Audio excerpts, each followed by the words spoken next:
Oke, teman-teman, sampai jumpa kembali bersama saya Daniel dalam channel Catatan Daniel, yang mana saya membagikan beberapa pengalaman ataupun analisis terkait dengan investasi saham, kemudian cerita-cerita menarik investor yang sukses dalam berinvestasi, baik di saham maupun instrumen investasi lainnya.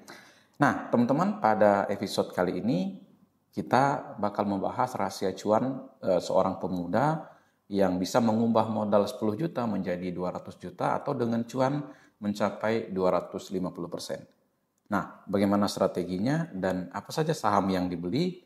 Yuk kita simak bersama pembahasannya setelah pesan-pesan berikut.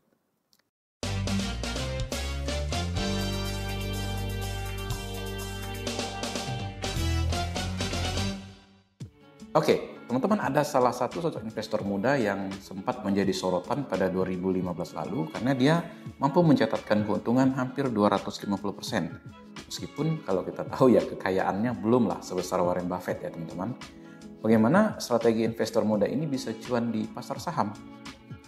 Nah, dia adalah atau sosok ini bernama Justin Brosseau.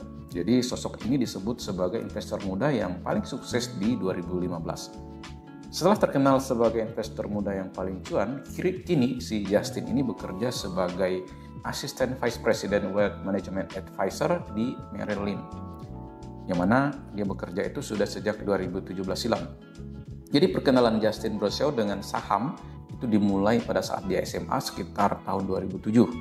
Kala itu dia bersekolah di Nequi Valley High School. Jadi sebuah sekolah negeri yang berada 40 mil di sebelah barat Chicago. Pada waktu itu, Brosseau ini sebenarnya ikut kelas investasi di tahun keduanya.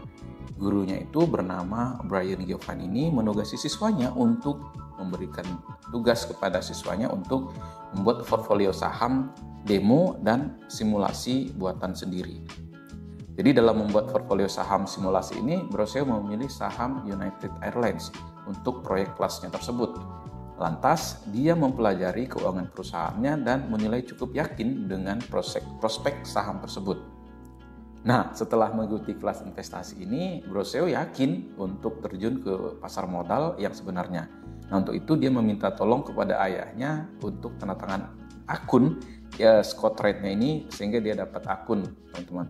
Setelah mendapatkan akun Scott Trade, jadi Brosseau langsung membeli 3 saham dari seluruh tabungan yang dimiliki yang senilai $650 atau setara 10 juta di tahun 2009. 3 saham yang dibelinya antara lain saham Citi, kemudian General Electric, dan United Airlines.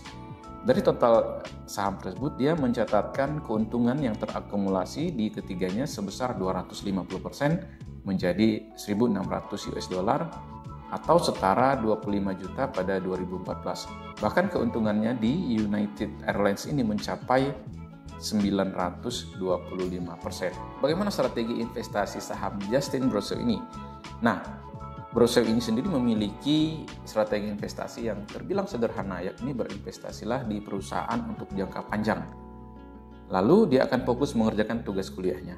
Meskipun begitu, dia tetap rutin bangun jam 5 pagi untuk update berita perusahaan terkait saham yang sedang dipegangnya atau tepat sebelum pasar saham ini buka. Ya, menurutnya mengandalkan keberuntungan dalam segala hal itu merupakan kebiasaan yang buruk. Nah, ini saya suka banget kutipannya, teman-teman. Jadi kutipan ini merujuk jika strategi investasi sahamnya tidak mengutamakan keberuntungan. Ada beberapa metrik fundamental yang menjadi fokus Brosseau dalam menilai sebuah saham, misalnya pendapatan, kemudian laba bersih, maupun laba per saham. Lalu salah satu metrik yang lainnya yang diperhatikan si Justin ini adalah belanja modal si perusahaan tadi. Jika lihat belanja modal terus stabil dan bertumbuh, hal ini bisa dijadikan acuan pertumbuhan bisnis emiten di masa depan. Adapun setelah bekerja pada 2015, portfolio sahamnya telah berubah, yakni menjadi Apple, kemudian Delta Airlines, dan Pepsi. Total nilai portfolionya saat itu mencapai $12.300 atau setara dengan 195 juta rupiah. Nilai portfolio ini pada 2019 sekitar 19 kali lebih besar dari pada saat mencatatkan keuntungan pertama kali pas remaja. Sayangnya tidak ada update perkembangan portfolio investasinya hingga saat ini, teman-teman. Jadi Ya kita bisa bilang nil loss lah ya. Nah, sekarang kita bakal bahas bagaimana pengorbanan Bro SEO ini. Nah, meskipun terlihat sangat enak di mana di usia muda dia sudah cuan hingga ratusan juta rupiah, tapi Bro SEO ini sebenarnya berkorban untuk masa kecilnya. Jadi dia masuk ke saham yang memang karena hobi, namun karena dia ingin berinvestasi saham, akhirnya dia harus merelakan poya-poya di masa muda.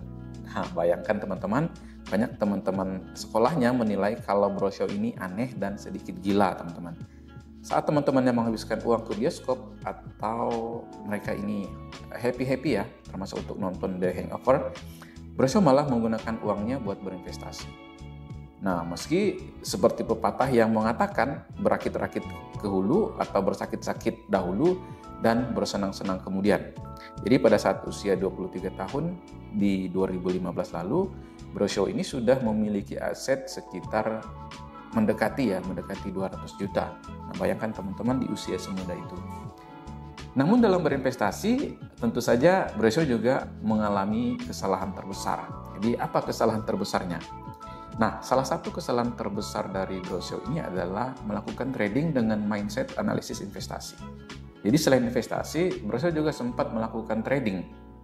Salah satu di aset yang bisa dibilang ini berisiko yakni ETF atau Exchange Trade Fund pada komoditas minyak pada 2015. Waktu itu memang harga minyak dunia lagi turun drastis akibat oversupply yang terjadi di US dan kenaikan produksi minyak OPEC.